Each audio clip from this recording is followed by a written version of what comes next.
A different psychiatrist, but a guy who still wants to pump Zoloft into me. And then Lexapro, again. And then Effexor, again. And then when they don't work, oh my God, what a shock, because they didn't work the first time. We're going to try Lexapro and Effexor together. And it didn't work. Surprise, surprise, it didn't work.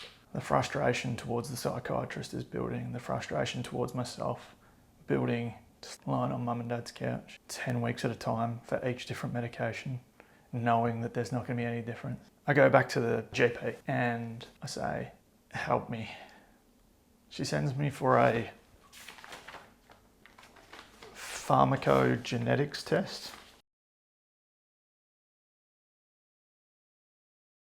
which is to try and determine which tablets would my body handle the best. It comes back with 2 separate antidepressants. One is Pristiq, which I try. It doesn't do a lot.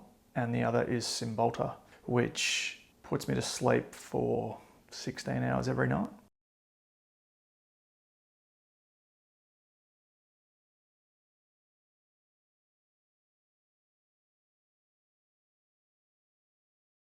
I've reached a point where I'm just not sure how much more I can take this for. And I'm really just expressing myself through images, one of which I've saved. And it's basically just about hanging on and how perhaps I've gone from hanging on to this branch a little closer to the side of the river to now just hanging on to the end of it.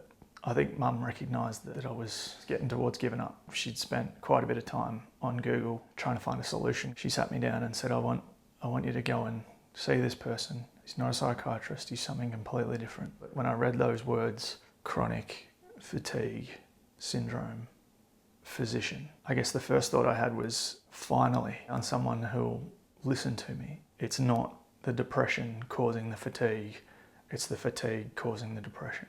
And so a few weeks later, off I went, fingers and toes crossed, hoping this fella could help me out.